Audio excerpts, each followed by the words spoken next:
Selamat pagi teman-teman sekalian, Shalom. Shalom. Shalom. Shalom. Kita akan sama-sama memulai seluruh rangkaian ibadah kita hari ini. Saya mengundang setiap kita bersama-sama bangkit berdiri.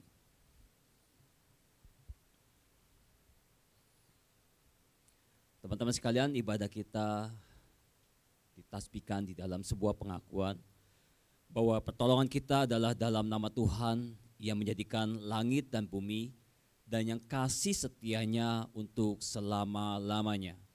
Kasih karunia dan damai sejahtera dari Allah Bapa kita dan dari Tuhan Yesus Kristus menyertai kita sekalian.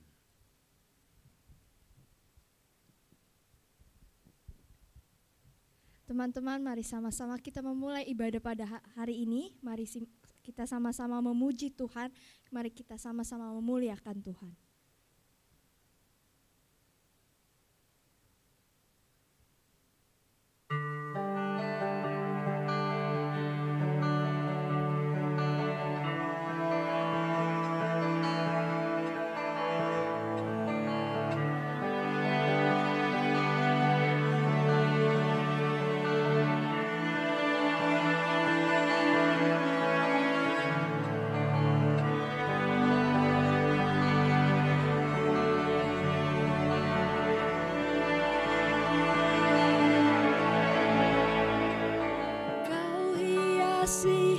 Kehidupanku dengan kemurahan-Mu, Kau rancangkan masa depanku penuh dengan harapan. Aku ada saat ini semuanya karena kasih-Mu. Aku hidup hari ini semua berkat kemurahan-Mu. Terima kasih Yesus, Engkau sangat baik, teramat baik bagiku.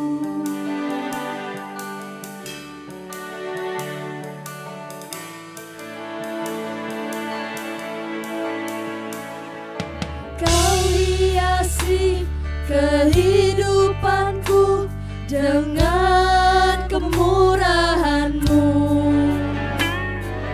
Kau rancangkan masa depanku penuh dengan harapan. Aku ada saat ini semuanya karena kasih-Mu. Aku hidup hari ini semua berkat kemurahan-Mu. Terima kasih Yesus, Engkau sangat baik, teramat baik bagiku. Semuanya karena kasih-Mu. Aku hidup hari ini semua berkat kemurahan-Mu. Terima kasih Yesus, Engkau sangat baik, teramat baik bagiku. Terima kasih Tuhan, Engkau sudah sangat baik untuk kami. Kami ada saat ini, semua karena berkat daripada Tuhan. Terima kasih Tuhan.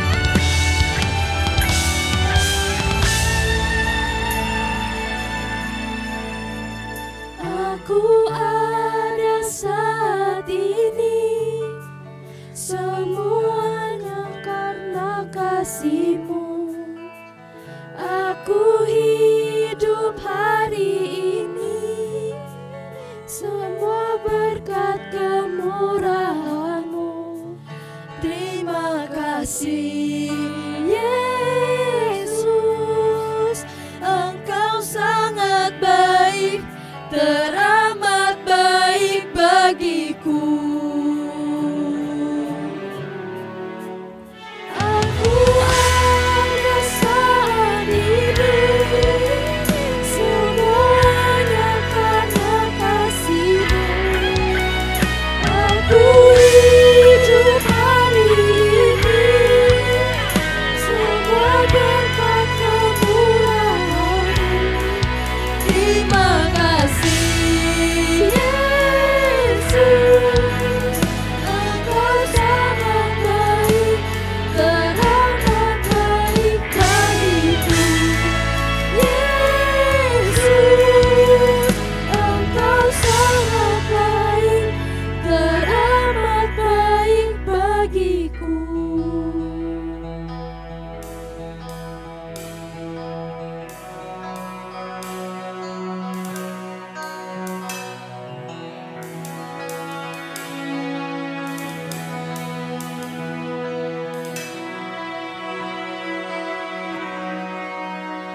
Tuhan, terima kasih Tuhan akan setiap berkat-Mu yang kami dapat rasakan hingga pada pagi hari ini.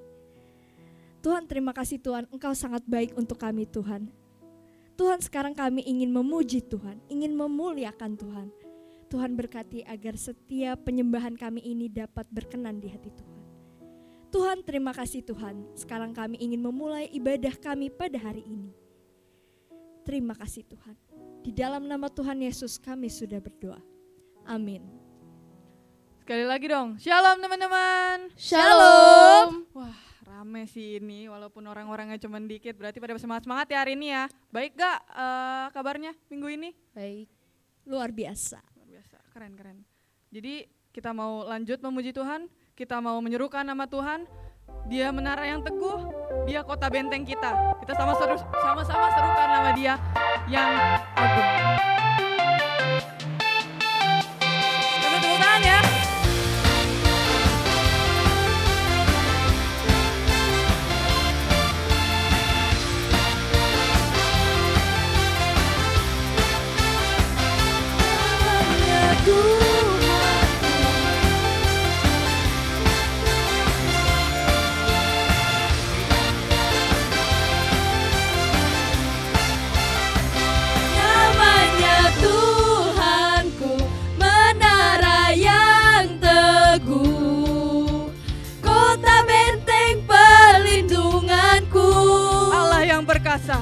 Allah yang perkasa, Dia Bapa yang kekal, gunung batu keselamatanku.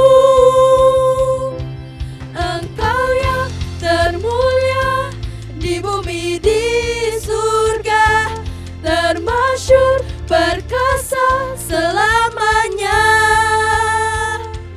Engkau yang berkuasa di dalam segala hal, ada kuasa dalam nama Yesusku.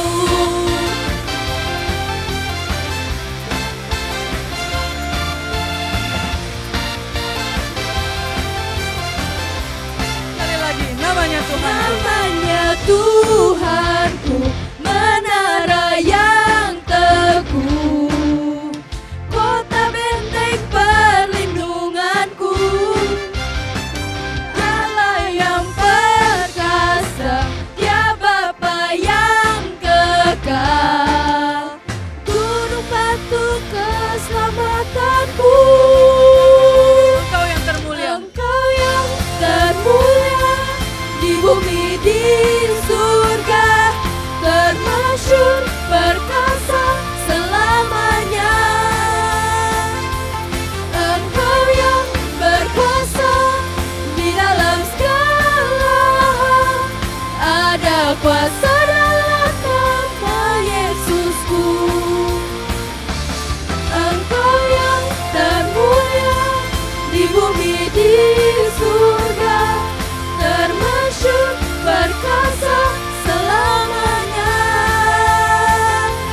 Engkau yang berkuasa di dalam segala hal, ada kuasa dalam nama Yesusku.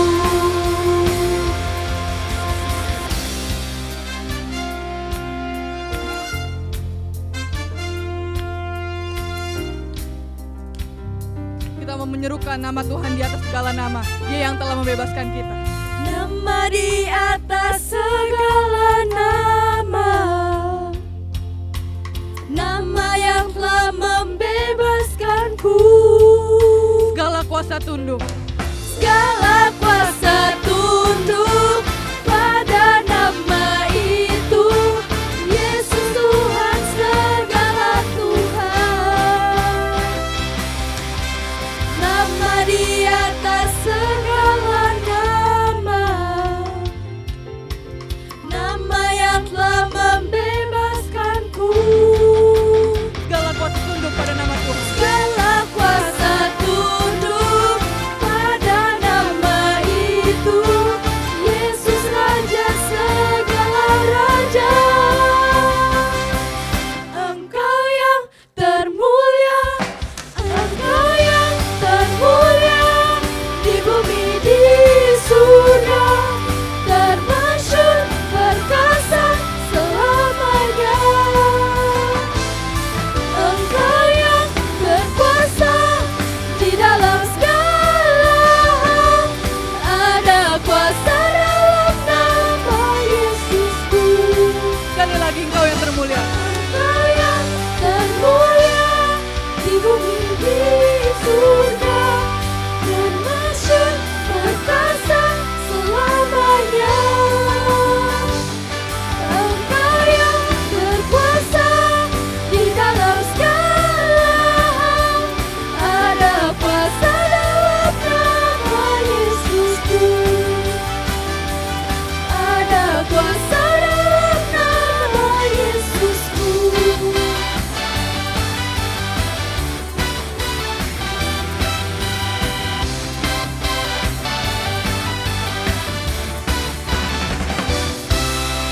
Tadi kita udah nyeruin nama Tuhan di atas segala nama, nama Tuhan yang agung. Sekarang kita ingin menyerukan nama Tuhan kita, Tuhan yang ajaib.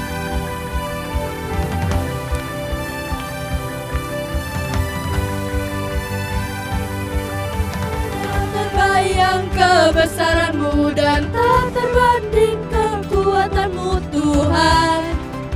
Kau megah bagiku. Segenap jiwa dan pengharapan kita semua. Segenap jiwa dan pengharapan telah kuserahkan untuk rencana-Mu Tuhan. Kau Raja atasku, Hanya Tuhanlah yang layak ditinggikan. hanya Kau yang layak ditinggikan. Ajaib Tuhan kita, Tuhan Yesus Kristus. Ajaib Kau Tuhan, agung dan perkasa.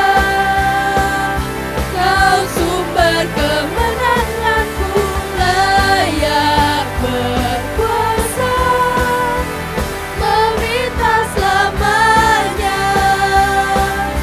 Yesus Kaulah Raja mulia, ajaib.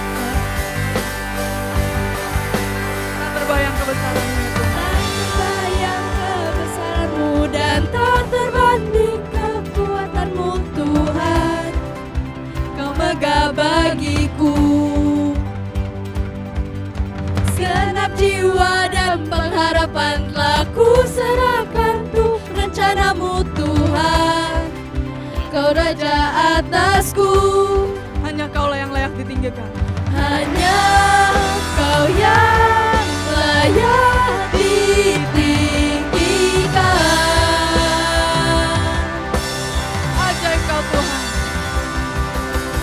Ajaib Kau Tuhan, agung dan perkasa. Kau sumber kemenanganku, layak berkuasa, memerintah selamanya.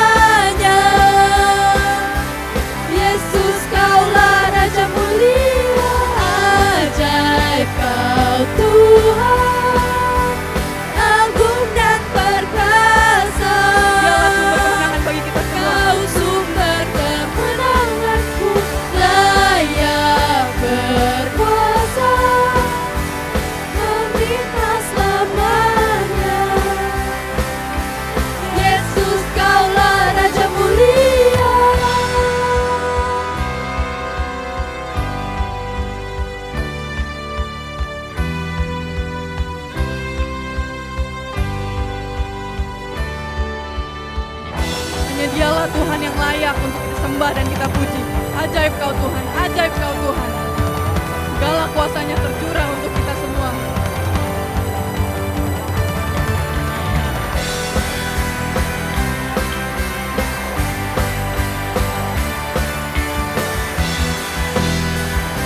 Dengan lebih sungguh-sungguh lagi kita serukan, ajaib Kau Tuhan.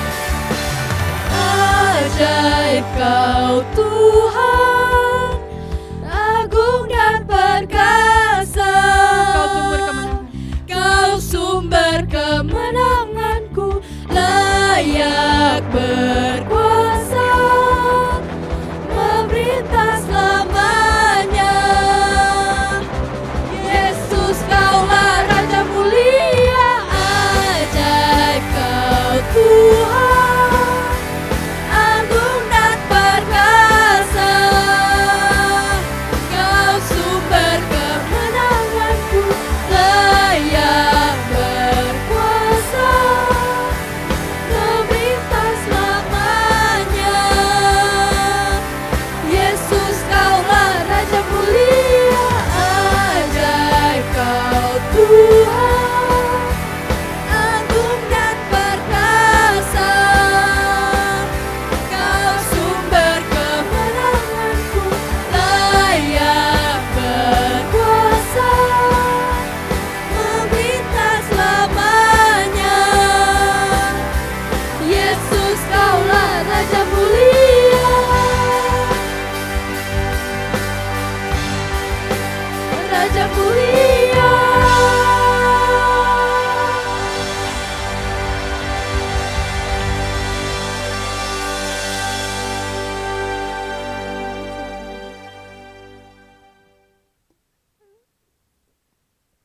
Sekarang kita akan bacaan bertanggapan yang diambil dari Mazmur 107 ayat 10 sampai 22.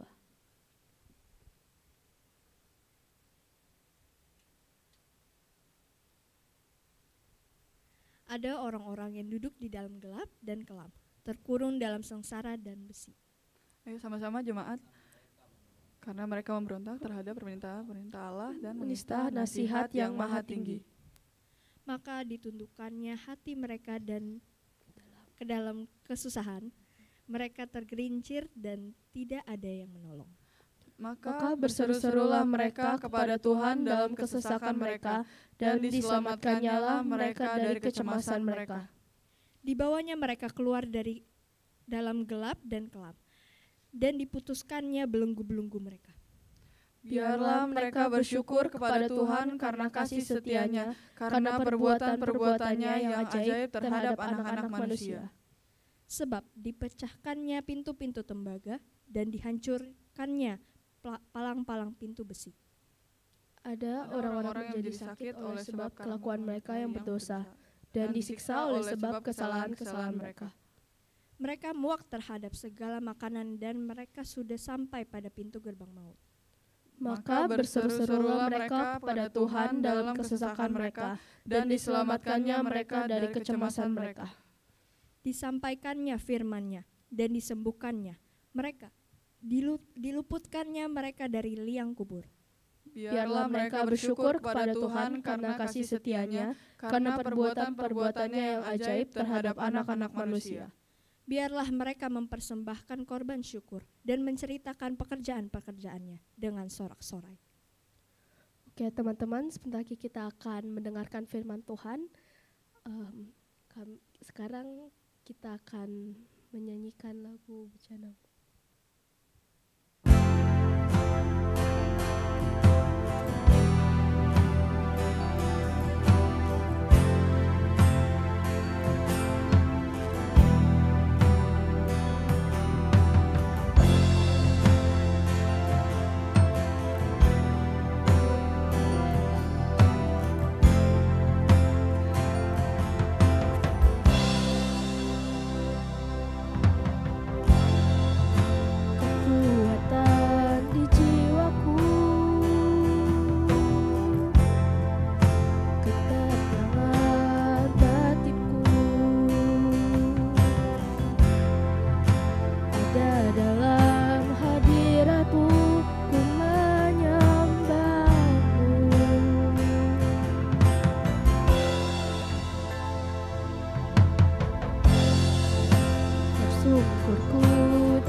rasakan hadirat-Mu.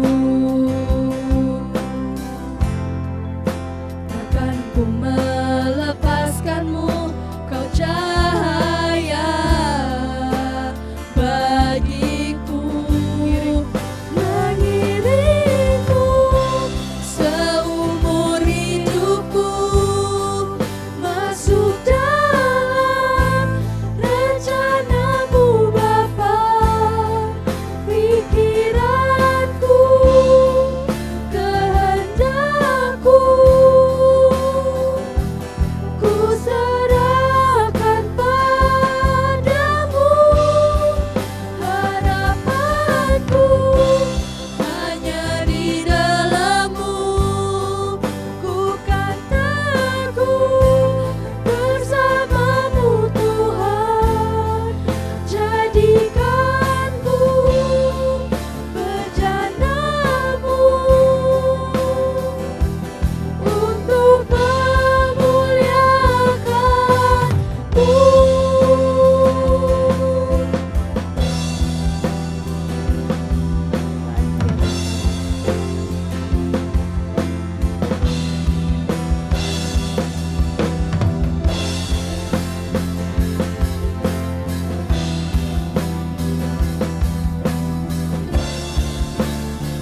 Sekali lagi kita nyanyikan sama-sama, mengiring.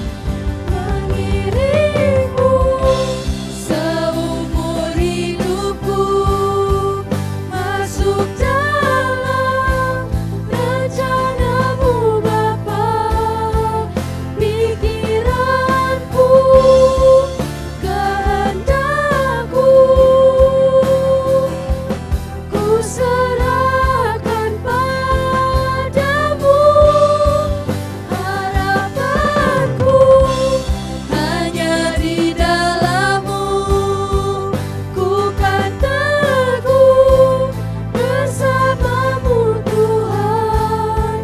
Jadikanku bejana-Mu untuk memuliakan-Mu, untuk memuliakan-Mu. Dipersilakan kepada hambanya.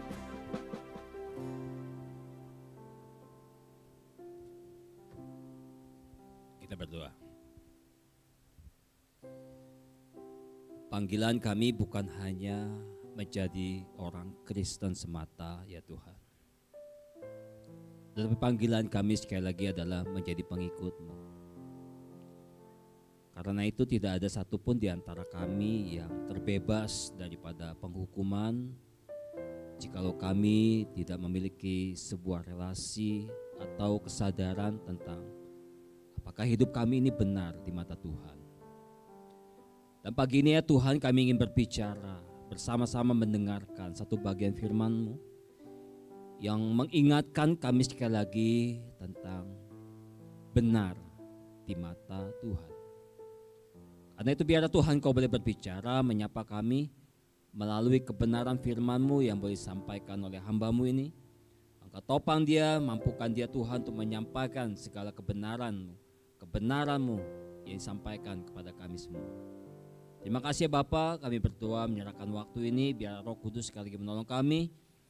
Tolong kami semua Tuhan untuk bisa berfokus kepada Engkau dan bukan kepada yang lain. Kepada teman, kepada gadget atau apapun juga. Sebab sekali lagi Tuhan, kami ingin datang di sini untuk sekali lagi memfokuskan pikiran kami, hati kami, kecondongan segala sesuatu dalam diri kami itu kepada Kristus. Di dalam nama Tuhan Yesus kami berdoa. Amin. Teman-teman, mari sama kita membuka satu bagian firman Tuhan yang hari ini saya angkat dari Injil Lukas pasal yang ke-18. Injil Lukas pasal yang ke-18 ayat 9 sampai yang ke-14. Ya, kita akan sama-sama membahas bagian ini, Saudara.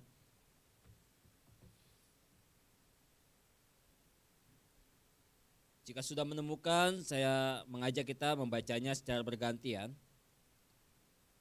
Saya akan membacakan ayat yang ke-9, kemudian teman-teman membaca ayat yang ke-10 dan demikian seterusnya bergantian sampai ayat yang ke-14. Lukas 18 ayat 9. Dan kepada beberapa orang yang menganggap dirinya benar dan memandang rendah semua orang lain, Yesus mengatakan perumpamaan ini. Silakan.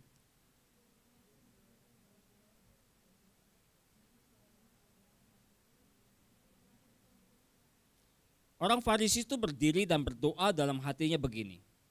Ya Allah, aku mengucap syukur kepadamu karena aku tidak sama seperti semua orang lain. Bukan perampok, bukan orang lalim, bukan penjina dan bukan juga seperti pemungut cukai ini.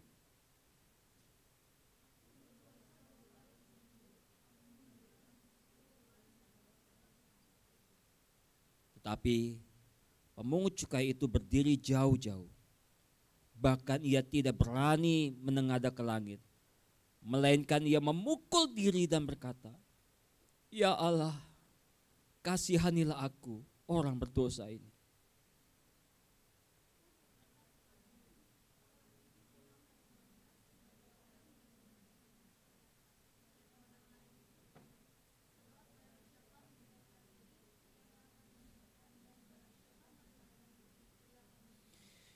Teman-teman, hari ini kita akan membahas secara khusus satu tema, yaitu benar di mata Tuhan.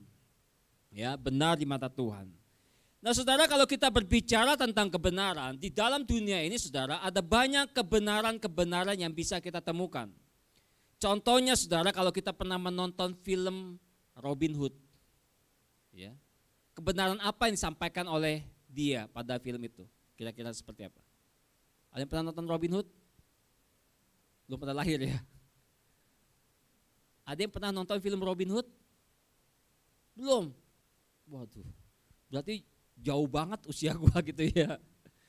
Robin Hood mengisahkan tentang seorang pribadi yang memperhatikan rakyat yang susah, yang dipajaki, yang dirampas, yang ditekan oleh pemerintah, oleh penguasa kerajaan Inggris pada waktu itu. Dan dia berempati terhadap masyarakat yang tertindas tersebut. Maka dia membangun kekuatan sebuah pasukan untuk merampok ya pajak-pajak yang diambil dari rakyat. Ketika pasukan itu mengambil pajak, merampok, kemudian dia membawanya kembali kepada kerajaan. Di tengah jalan Robin Hood dengan pasukannya itu mengambil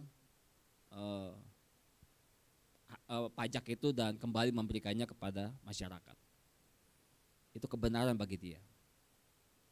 Tapi kebenaran seperti itu apakah dibenarkan? Dia memakai kekerasan, dia juga mencuri juga untuk membagikan buat orang lain. Lalu ada orang yang mungkin sekarang di Amerika itu diberlakukan, mungkin tidak semua di negara, hanya di beberapa bagian, mungkin satu bagian negara di Amerika, karena kan mereka punya otonomi masing-masing. Itu diizinkan bagi orang yang miskin untuk boleh mengambil barang di toko orang lain dengan nilai tertentu. Jadi seperti perampok gitu. Jadi ketika orang ini mengambil, maka si pemilik toko tidak boleh melarang. Ya, dengan nilai misalnya saya lupa kisaran berapa nilainya. Ya ambil contoh misalnya mungkin di antara sekitar $200 gitu ya. Boleh ambil dari toko itu tanpa perlu membayar. Tapi apa yang terjadi? Manusia berdosa diberikan kesempatan itu, yang terjadi apa? Dia ambil lebih banyak daripada nominal yang ditargetkan oleh pemerintah. Terjadilah banyak rampokan di sana. Itulah kebenaran-kebenaran yang kita temukan di dalam dunia ini. Mungkin kita juga punya kebenaran masing-masing di dalam diri kita. Perspektif kita terhadap sesuatu yang kita pahami, yang kita lihat. Saya akan memberikan sebuah kasus untuk kita sama-sama coba diskusikan tentang kebenaran ini. Nanti mungkin kalau yang setuju dengan kelompok remaja 1 atau setuju dengan kelompok remaja 2 bisa angkat tangannya gitu ya. Jadi ada 2 kelompok anak remaja. Kelompok yang pertama adalah anak-anak remaja yang senang ke gereja. Pelayanan, ya lalu memberikan persembahan dengan setia. Pokoknya ibadah setiap minggu itu tidak absen, rajin sekali. Tapi ketika dia pulang ke rumah, ketika dia pulang di tengah-tengah masyarakat, di sekolah atau di rumah, dia menjadi orang yang tidak peduli dengan sesamanya. Disuruh orang tua nggak mau, suka memberontak, melawan. Tidak peduli dengan kesusahan orang lain. Ada yang mungkin ketika Anda melihat ada orang di tengah jalan yang kelaparan, Anda tidak peduli. Tidak punya kepekaan itu. Tidak punya self belonging terhadap orang lain, kesusahan orang lain. Nah, kelompok yang kedua adalah kelompok dari anak remaja yang malas ke gereja. Tidak suka ke gereja. Tidak pernah memberikan persembahan juga di gereja. Dia berpikir, gereja itu banyak orang munafik. Untuk apa ke gereja? Lebih baik gue sekarang ketemu dengan orang, gue kasih bantuan aja. Ada yang miskin, gue kasih bantuan. Ada yang lapar, gue kasih makan. Temen gue berantem, gue tolongin, jaga bro. Ada yang susah, ya yang penting gue memberikan pertolongan. Sosialnya tinggi. Disuruh orang tua, yang penting gue mau rajin. Buat apa ke gereja? Yang penting berbuat baik. Nah, pertanyaannya, menurut kalian, mana yang benar dari pandangan kalian? Mana yang benar? Orang yang rajin ke gereja tapi tidak punya kepekaan terhadap sesamanya, atau orang yang tidak suka ke gereja tapi punya kepekaan, kepedulian terhadap sesamanya? Mana yang benar? Kelompok pertama apa kelompok kedua? Silakan.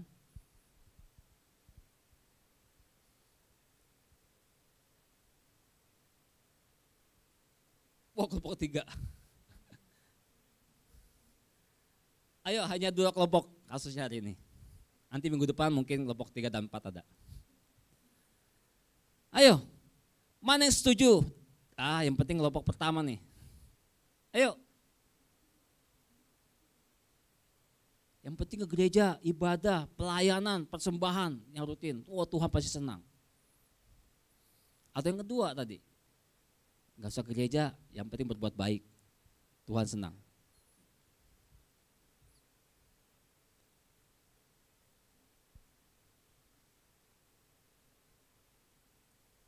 Vina kelompok 1, Chelsea kedua. Aduh, silo banget. Gisel 1. Oke, yang lain? Kelompok 2, kelompok 1, Ewin 2, Shelby 2 juga, Tiara 2. Oke, yang sebelah sini 2, belakang, Ken, Jove, Audrey. Gak apa-apa, biar sekeluarga pun gak sama gak apa-apa. Yang penting di rumah makan bareng. Audrey apa? Iya, nanti minggu depan bareng Mas Gisel. Ada nanti minggu depan. Ini Jove ya? Ayo. Harus ada itu, harus ada pilihan. Abstain. Apa abstain? Gak mau milih. Takut beresiko. Padahal mungkin saya salah satu pelakunya gitu ya. Oke, yang belakang, Lionel. Pilih apa? 2. Nggak usah ke gereja, yang penting berbuat baik. Itu menurut pandangan di mata kita ya. Ada yang pilih 1, ada yang pilih 2. Sekarang di mata Tuhan mana yang benar? Di mata Tuhan mana yang benar? Shelby mulai runtuh. Gisel juga mulai nggak ada. Alvina juga nggak ada. Ayo teman-teman sebelah sini. Masih tetap bertahan dengan 1 dan 2 atau sama juga runtuh juga nggak ada. Yang aman tuh memang Audrey, Jove, Maken tuh.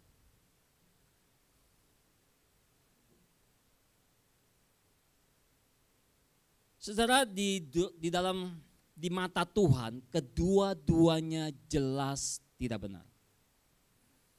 bagian firman Tuhan yang tadi sudah sama-sama katakan itu jelas berkata, dimulai di dalam ayat 9, dan kepada beberapa orang yang menganggap dirinya benar dan memandang rendah semua orang lain. Kelompok satu juga menganggap dirinya benar, menganggap bahwa orang-orang di luar itu rendah. Itu sebabnya dia tidak peduli terhadap orang-orang demikian. Kelompok dua juga sama, menganggap dirinya benar. Itu orang munafik, lebih baik gue berbuat baik saja. Saudara, kalau kita melihat kebenaran itu dari perspektif kita, maka sebetulnya kebenaran kita itu sangat tidak istilah kata itu sangat terpolusi sekali, saudara. Tergantung sejauh mana sebetulnya kita dibentuk atau sejauh mana sebetulnya kita sangat dipengaruhi oleh situasi-situasi di sekitar kita. Kalau kita menjadi orang-orang yang mungkin mengalami kekecewaan terhadap gereja, maka kita akan menjadi kelompok dua. Tapi kalau kita menjadi orang-orang yang mungkin tidak pernah berinteraksi dengan sesama, kita hanya terbentuk oleh situasi keagamaan, menjadi orang beragama saja, maka kita akan menjadi kelompok yang pertama. Nah, saudara, di dalam kelompok kedua ini, kedua-duanya mereka melakukan sesuatu yang tidak benar di mata Tuhan, tetapi mungkin benar di mata manusia. Karena tadi kita mungkin dipengaruhi oleh situasi yang sama. Nah, saudara, apa yang menjadi kesalahan mereka adalah sebuah kesombongan bahwa menganggap diri itu benar, saudara. Kebalikan dari kerendahan hati adalah kesombongan, mengandalkan diri sendiri, menganggap kebaikan diri sebagai alasan untuk meroleh posisi tawar-menawar dengan Tuhan. Dan kedua kelompok ini jatuh dalam kesombongan yang demikian. Kelompok pertama masuk dalam kesombongan religius.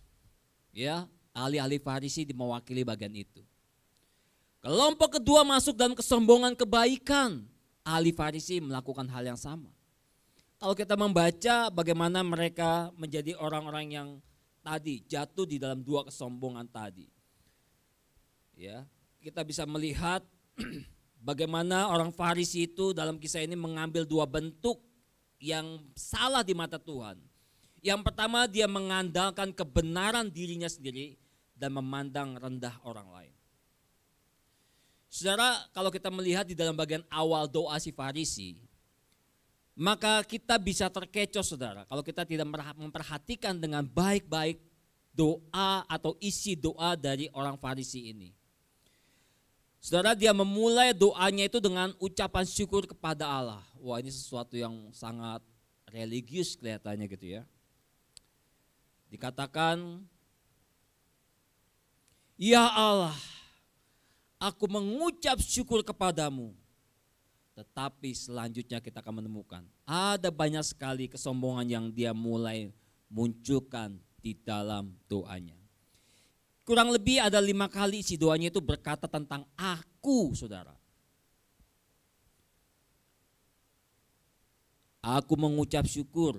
Lalu dikatakan aku tidak sama seperti semua orang lain. Mulai sombong. Bukan perampok, bukan orang lalim, bukan pejina, dan bukan juga seperti pemungut cukai ini. Aku berpuasa 2 kali seminggu, aku memberikan 1/10 dari segala penghasilanku. Mulai menyombongkan dirinya. Kebaikan-kebaikan dirinya dia munculkan untuk menunjukkan dia adalah orang yang baik. Saudara, di mata manusia orang seperti ini mungkin akan dipuji. Wih, luar biasa ya. Sama seperti kita mungkin di sini. Walau setono berkhotbah, walau setono memimpin pujian, walau setono memimpin doa berkat, walau setono tidak merampok, tidak mencuri, walau tidak berzina, walau tidak melakukan sesuatu yang memalukan di tengah masyarakat. Ya. Anda akan berkata, aku orang benar. Tetapi di mata Tuhan, ketika sikap kebaikanku itu merendahkan orang lain dan meninggikan diri, maka saya mengatakan bahwa di mata Tuhan saya tidak benar.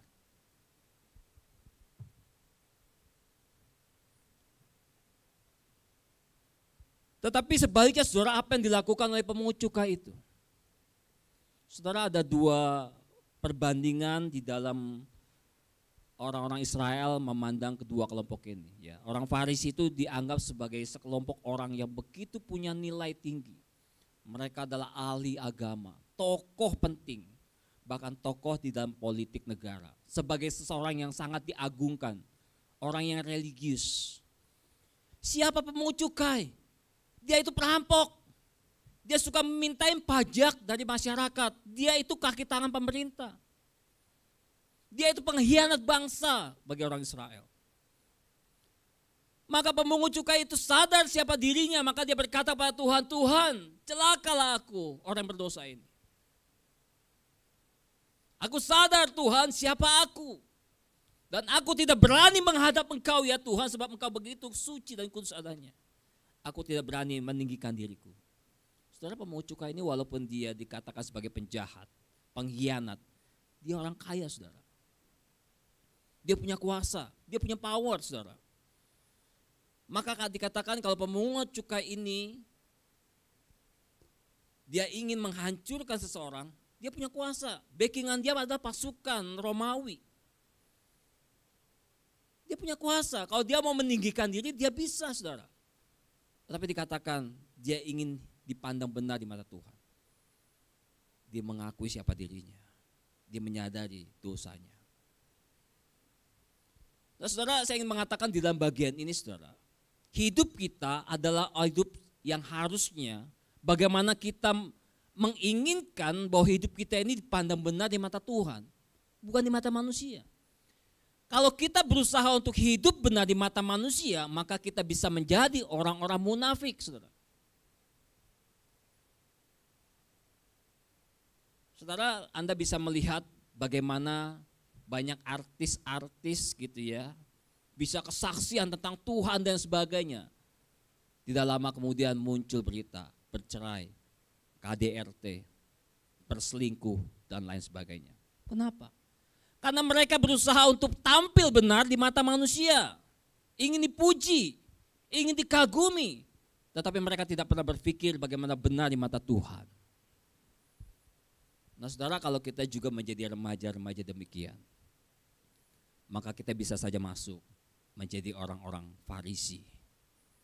Orang-orang yang hidupnya munafik, yang meninggikan diri, menyombongkan diri, dan merendahkan orang lain.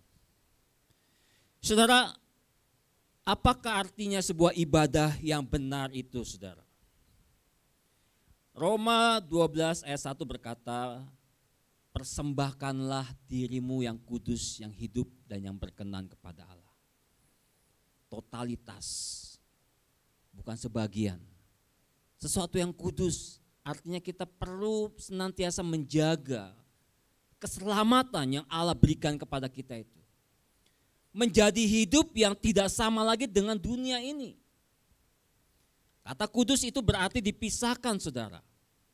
Maka kata gereja, eklesia itu artinya adalah orang-orang yang dipanggil dari kegelapan, dipilih, dipanggil dan dibawa keluar dari kegelapan, ditempatkan pada posisi yang baru sebagai tubuh Kristus yang kudus dan am. Itu panggilan kita saudara.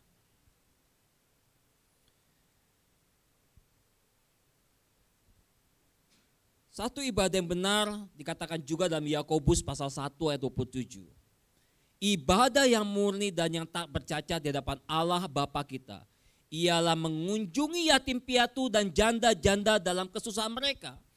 Maka kalau kita menjadi orang-orang Kristen yang rajin ke gereja, rajin memberi persembahan, rajin pelayanan, tetapi kita tidak punya kepekaan terhadap sesama kita, tidak peduli terhadap orang susah, tidak peduli dengan apa yang terjadi di sekeliling kita, tidak peduli dengan apa yang terjadi di tengah-tengah dunia yang hancur ini, maka sesungguhnya kita sedang melakukan satu ibadah yang palsu.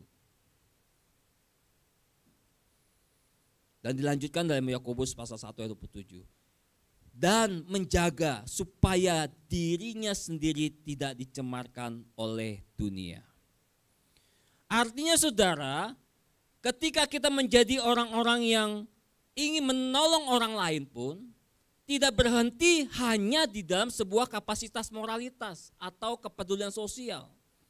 Tetapi kepedulian kita itu harus dibangun dari kesadaran kita bahwa kita dipanggil untuk berbagian di dalam pekerjaan kerajaan Allah. Maka kalau kita menjadi orang yang religius tapi tidak punya kepekaan terhadap sesama, kita sedang membangun ibadah palsu. Sebaliknya juga kalau kita menjadi orang-orang baik secara moral tetapi kita tidak punya hubungan yang baik dengan Tuhan, itu juga sebuah kehidupan ibadah yang palsu. Maka kekristenan berbicara kedua hal. Kasihilah Tuhan Allahmu, kasihilah sesamamu. Tidak terputus kasih Tuhan Allahmu lalu tidak melakukan kasih terhadap sesama. Tidak.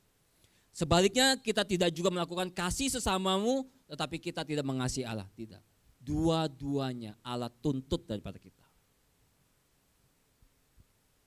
Itulah disampaikan di dalam bagian yang kita baca tadi. Orang Farisi dengan pemungut cukai memberikan sebuah kesaksian yang berbeda. Orang Farisi menganggap dirinya benar dan memandang rendah semua orang lain. Tetapi pemungut cukai dikatakan dia merasa malu akan dosanya. Dia tidak berani menengadah ke langit, melainkan dia memukul diri dan berkata, ini sebuah tanda tentang kepengakuan dosanya, saudara. Dia berkata, ya Allah, kasihanilah aku orang berdosa ini. Dia tidak berani meninggikan dirinya. Dan dia tidak berani memandang rendah orang lain. Dan terhadap pemungut cukai ini Tuhan berkata apa? Orang ini pulang ke rumahnya sebagai orang yang dibenarkan Allah dan orang lain itu tidak. Sebab barang siapa meninggikan diri, ia akan direndahkan. Dan barang siapa merendahkan diri, ia akan ditinggikan. Saudara, siapakah orang yang dibenarkan di mata Tuhan? Yaitu orang sungguh-sungguh merendahkan dan menaruh persandarannya pada kemurahan Allah, bukan kepada kesombongan dirinya. Saudara, ibadahmu tidak menyelamatkanmu, saudara. Kebaikan moralmu itu tidak akan menyelamatkan kau, saudara. Siapa yang bisa menyelamatkan kamu? Tuhan. Karena itu carilah apa yang Tuhan berkenan dalam hidupmu, bukan apa yang manusia berkenan atas perilakumu. Kalau engkau hidup mencari perkenanan Tuhan, maka otomatis Anda akan hidup juga menjadi orang yang berkenan di hadapan manusia. Benar di mata Tuhan adalah hidup yang tidak menyombongkan diri, menyadari kesalahan dan kelemahan dan memerlukan Tuhan, dan hidup takut akan Tuhan. Saudara, penulis Amsal, Raja Salomo mengingatkan kita untuk hidup benar dengan menjadi anak-anak yang takut akan Tuhan. Amsal 8 ayat 13. Saudara, takut yang dimaksudkan bukanlah takut karena Tuhan itu kejam, tapi sikap takut karena hormat dan kasih yang besar kepada Allah. Hidup benar dinyatakan seperti apa kata Amsal? Takut akan Tuhan ialah membenci kejahatan. Aku benci kepada kesombongan. Aku benci kepada kecongkakan, tingkah laku yang jahat, dan mulut penuh tipu muslihat. Saudara, selama ini ketika Anda setelah rajin beribadah dan pelayanan, apakah mulutmu dijaga dengan baik? Apakah perilakumu dijaga dengan baik? Kesopananmu, kekudusanmu? Apakah kamu menjadi orang-orang yang menyenangkan? Apakah kalian menjadi orang-orang yang hidupnya takut akan Tuhan? Tidak sombong, tidak suka nipu, tidak berperilaku jahat, tidak congkak, melainkan rendah hati, punya kepekaan dan kepedulian terhadap sesamamu. Teman-teman remaja, hidup benar di mata Tuhan adalah panggilan kita. Sebagai anak-anak Tuhan, kita hidup harus mengikuti apa yang menjadi kehendak Tuhan. Saudara, Allah itu memperhatikan apakah kita melakukan hal yang benar di matanya atau tidak. Allah perhatikan kok, Allah akan nilai. Karena itu Paulus mengatakan di dalam 2 Korintus 15 pasal 3 ayat 3. Ingatlah setiap kita itu pada akhirnya nanti ketika bertemu dengan Tuhan, kita itu akan menghadapi pengadilan Tuhan. Apa yang diadili Tuhan? Yaitu perbuatan baikmu atau perbuatan jahatmu. Saudara, hidup benar di dalam bagian ini, saudara, bukan karena takut membayangkan hukuman Tuhan, bukan. Ya, ketika Paulus berbicara demikian bukan berarti dia menakut-nakuti kita. Oh tuh, nanti kalau kita mati kita masuk neraka nih, bukan itu, saudara. Tetapi yang dimaksudkan adalah hidup kita ada pertanggungjawaban. Tuhan menuntut pertanggungjawaban dari setiap kita yang mengenal Dia. Ketika Anda sekolah, Anda punya tanggung jawab. Ketika Anda menjadi seorang mungkin petugas di dalam pelayanan, Anda punya tanggung jawab. Ya, kalau tanggung jawab Anda tidak dikerjakan pasti akan ditegur kan. Ketika Anda menjadi seorang pelajar tidak mengerjakan tugas-tugas pasti Anda akan mendapatkan sebuah konsekuensi, hukumankah atau lain sebagainya. Sama seperti hidup kita, saudara, beriman kita juga punya tuntutan konsekuensi. Takut akan Tuhan bukan karena kita takut hukumannya, tetapi karena kita mengasihinya sungguh-sungguh. Saudara, panggilan kita adalah panggilan hidup benar. Jangan sombong, jangan merendahkan orang lain. Kasihilah Tuhan Allahmu dengan segenap hatimu dan dengan segenap jiwamu. Dan hukum yang sama, kasihilah sesamamu manusia seperti dirimu sendiri. Apa yang kita cari? Pujian manusia atau pujian Tuhan? Benar di mata manusia atau benar di mata Tuhan? Kita akan berkumpul di sana di sepanjang kehidupan kita menjadi orang Kristen. Saudara, mari sama kita tundukkan kepala, kita berdoa. Ya Tuhan, Engkau menolong kami sekali lagi menjadi anak remaja yang sungguh-sungguh mau memfokuskan hidup kami itu untuk mencari apa yang benar di mata Tuhan. Sebab pertanggungjawaban kami nantinya itu bukan kepada manusia, tetapi pada Engkau ya Tuhan yang menciptakan kami. Pertanggungjawaban iman kami itu bukan kepada lause-lause, kepada majelis jemaat, atau kepada hamba-hamba Tuhan, tetapi kepada Engkau ya Tuhan. Di mana suatu hari ketika kami pulang, maka kami akan bertemu dengan tahta putih pengadilan Allah yang akan menuntut pertanggungjawaban baik perbuatan baik ataupun perbuatan jahat yang kami lakukan. Karena Tuhan, kami ingin mencintai Engkau lebih dari apapun juga. Kami ingin memuji Engkau dengan penuh kegembiraan dan sukacita. Bukan karena kami diberi berkat, makanan, rezeki, rumah yang bagus, mobil yang bagus, mainan yang bagus, ataupun uang jajan yang banyak atau sekolah yang bagus, tetapi karena kami sudah diselamatkan, kami sudah dibebaskan dari dosa. Karena itu kami ingin menjadi remaja-remaja yang mau hidup benar di mata Tuhan. Terima kasih Bapak Surgawi, inilah doa kami yang kami naikkan di dalam nama Tuhan Yesus Kristus, Tuhan Juru Selamat kami yang hidup. Kami sudah berdoa. Amin. Hari ini ada CEO? Minggu ketiga ada CEO? Hah? Ada ya? Oke. Ada 2 pertanyaan yang mungkin nanti didiskusikan di kelompok kalian ya. Dicatat dulu ya nanti sebelum itu untuk diskusi kelompok kalian. Yang pertama, dicatat. Yang pertama, apa yang akan terjadi bila kita menjadi orang yang benar di mata Tuhan? Yang kedua, apa tantangan yang kita hadapi untuk menjadi orang yang benar di mata Tuhan? Ya, nanti didiskusikan di dalam kelompoknya. Oke, saya kembalikan kepada worship leader.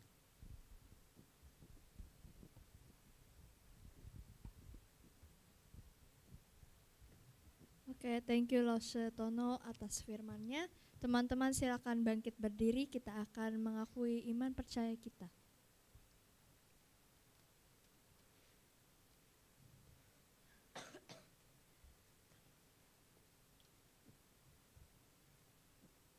Pengakuan iman rasuli. Aku percaya kepada Allah, Bapa yang Maha Kuasa, Khalik langit dan bumi, dan kepada Yesus Kristus, anaknya yang tunggal Tuhan kita, yang dikandung daripada Roh Kudus, lahir dari anak darah Maria, yang menderita sengsara di bawah pemerintahan Pontius Pilatus, disalibkan, mati dan dikuburkan. Turun ke dalam kerajaan maut. Pada hari yang ketiga bangkit pula dari antara orang mati. Naik ke surga, duduk di sebelah kanan Allah, Bapa yang Maha Kuasa, dan dari sana ia akan datang untuk menghakimi orang yang hidup dan yang mati. Aku percaya kepada Roh Kudus, gereja yang kudus dan am, persekutuan orang kudus, pengampunan dosa, kebangkitan orang mati, dan hidup yang kekal. Amin. Teman-teman silakan duduk. Teman-teman, sekarang kita akan menjalankan persembahan. Mari kita sama-sama bersungguh-sungguh memberikan persembahan untuk Tuhan.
Kami yang di surga, terima kasih Tuhan, kami sudah memberikan persembahan kami Tuhan. Tuhan tolong agar persembahan ini bisa menjadi berkat untuk kerajaan-Mu yang ada di bumi ini Tuhan. Dalam nama Tuhan Yesus kami sudah berdoa, amin. Selanjutnya kita akan mendengarkan warta jemaat.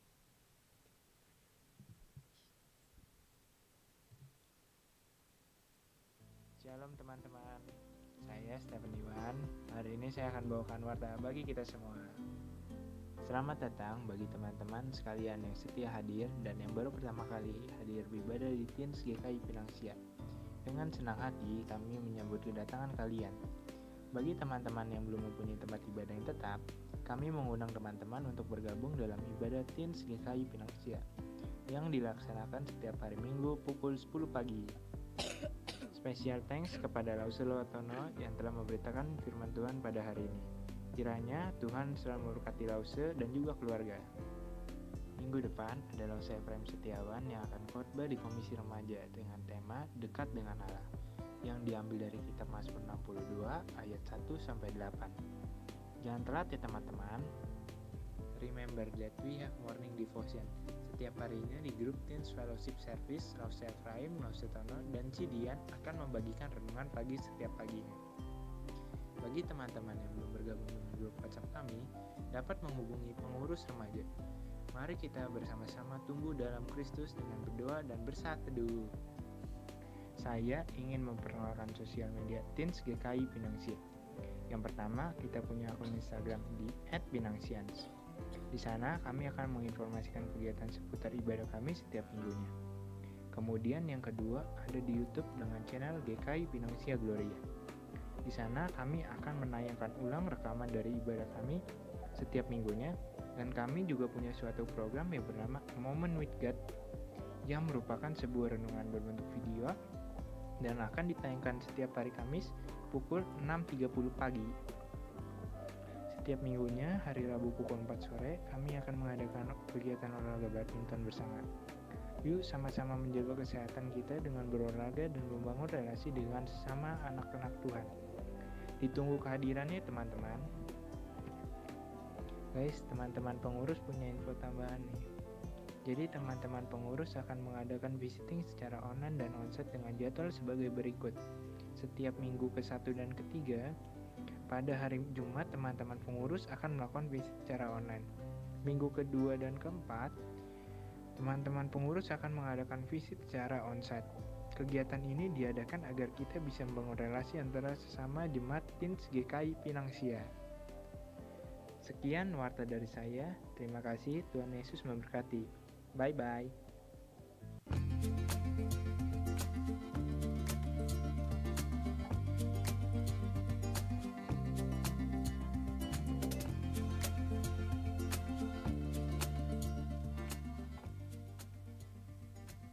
Shalom Jemaat GKI Pinang Sia yang terkasih.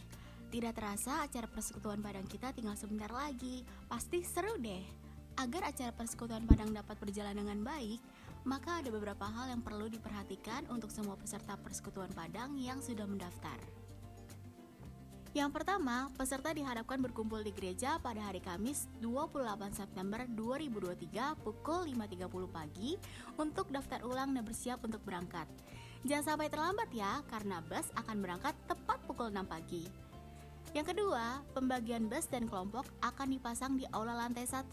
Diharapkan setiap peserta dapat memperhatikan dan mengingat nama kelompok serta nomor bus masing-masing untuk memudahkan proses daftar ulang. Yang ketiga, peserta diharapkan datang dengan memakai kaos persekutuan Padang, celana training, sendal gunung, atau sepatu kets. Tidak disarankan untuk memakai celana jeans, terutama bagi yang mengikuti trekking. Yang keempat, kaos persekutuan Padang akan dibagikan pada tanggal 24 September 2023. Jemaat dapat mengambil kaos ke PIC dari masing-masing ibadah. Kelima, peserta disarankan untuk membawa topi, lotion untuk menangkal serangga, serta obat-obatan pribadi. Khusus untuk peserta trekking, disarankan untuk membawa sendal gunung, peralatan mandi dan handuk, baju dan celana tambahan untuk ganti, serta tas anti air atau kantong plastik agar barang-barang yang dibawa tidak basah. Demikian pengumuman dari kami. Mari bersama kita sukseskan Persekutuan Padang GKI Pinang Sia 2023. Let's love one another.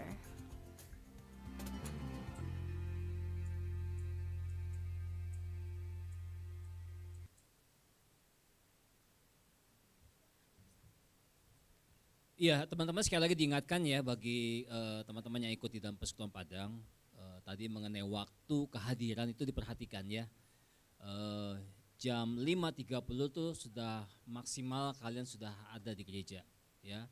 Jam 6 kita akan berangkat Jadi kalau jam 6 teman-teman belum hadir, artinya Anda akan ditinggal, gitu ya. Kalau mau nyusul, ya monggo, ya dengan biaya masing-masing, tidak ditanggung panitia untuk biayanya. Ya tapi sekali lagi jam 6 kita bis akan segera menuju Teras Wangun. Jadi teman-teman harus standby di gereja maksimal jam 5.30. Untuk apa saja sebetulnya tadi ya, mempersiapkan tim kelompoknya, lalu memasuk busnya di mana segala macam, lalu persiapan lain sebagainya. Itu ada waktu setengah jam bisa teman-teman lakukan kembali. Lalu juga hal-hal yang tadi sudah disampaikan yang perlu dipakai, yang digunakan, yang dibawa ketika teman-teman ikut trekking ya. Jadi jangan pakai celana jeans ya, tapi legging. Oke. Lalu juga bawa topi, lotion, karena itu memang panas sekali ya. Apalagi sekarang tambah lebih panas lagi. Obat-obatan pribadi ya, kalau teman-teman punya satu penyakit yang memang khusus dan mesti bawa obat-obatan pribadi, ya itu dibawa. Panitia hanya menyediakan obat-obat umum ya, Panadol, tolak angin, minyak kayu putih dan seperti itu. Lalu juga pakai sandal gunung ya, jangan pakai high heels ya naik trekking ya. Kasihan kalian, kasihan juga panitia ngurusinya ya. Jadi pakai sandal gunung, atau kalau memang punya sepatu kets yang bawahnya itu karet kalau bisa ya. Ya karet, jangan dari agar. Nah saya punya sepatu kets itu bawahnya tuh sudah agak licin saudara ya. Ya seperti ini modelnya nih, sudah terkikis gitu. Jadi tuh begitu naik trek ke atas ada satu daerah yang banyak pasirnya tuh saya ngerosot saudara, licin. Ya jadi itu mesti perhatikan ya teman-teman sekalian. Ya saya, nah ada kaosnya ini sudah ada. Sebetulnya sudah dibagikan di bawah, entah remaja belum ya? Oh ada. Silakan ini dia, silakan maju di depan. Ini kaosnya, jangan lihat orangnya, tapi lihat kaosnya. Ya, love one another, GKI Pinangsia. Oke. Nah, jadi teman-teman yang ikut trekking dan sudah melakukan pelunasan. Udah ya. Puji Tuhan. Silakan diambil kaosnya. Dibawa pulang, dicuci. 28 dipakai, ya. Jadi tanggal 28 dipakai di rumah sudah memakai kaos. Jadi sampai di gereja tuh semua sudah memakai kaos. Jangan lupa juga bawa baju dan celana tambahan ya. Pokoknya itu di sana itu kita ada waktu nanti main di Curug. Tahu Curug? Curug itu air terjun. Ada sebuah sungai, ada sebuah danau kecil, itu bisa berenang. Ya. Oke, teman-teman nanti perhatikan, mungkin juga beberapa informasi ini panitia mungkin juga akan membagikannya, men-share-kannya ke WhatsApp teman-teman sekalian yang ikut trekking. Semua sudah memberikan nomor WhatsApp-nya kan ya? Ada ya? Oke. Demikian informasi yang saya sampaikan ya. Terima kasih teman-teman. Terima kasih Lause Tono atas suaranya. Selanjutnya kita akan menyelesaikan ibadah kita pada pagi hari ini. Teman-teman silakan bangkit berdiri, kita akan menyanyikan lagu Kemuliaan Bagi Tuhan.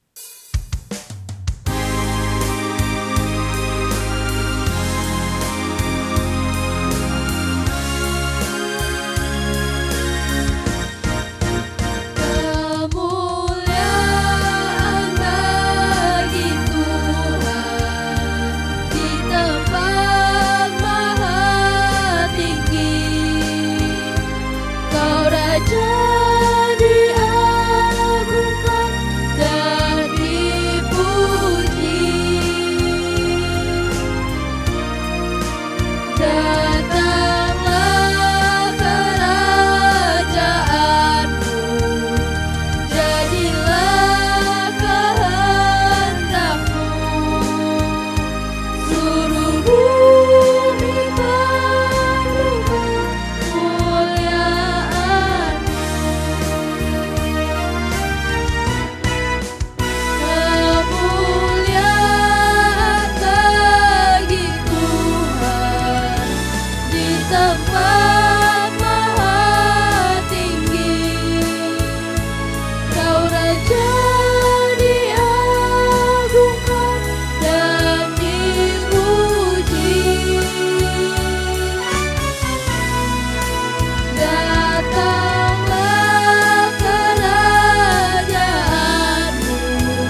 Teman-teman sekalian, pulanglah dan terimalah berkat Tuhan.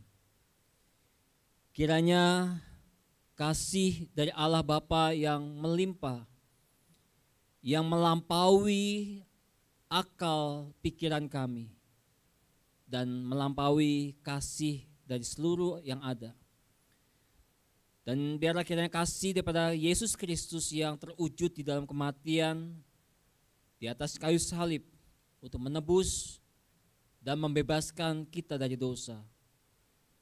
Dan persekutuan daripada Allah Roh Kudus senantiasa membimbing, menyertai, menolong, memampukan kita untuk boleh menjadi anak-anak remaja yang hidup benar di mata Tuhan.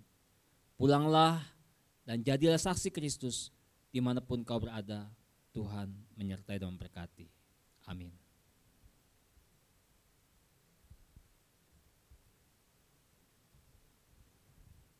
Teman-teman silakan duduk saat teduh sejenak. Ibadah telah selesai. Terima kasih. Tuhan Yesus memberkati. Happy Sunday. Happy Sunday. Bye.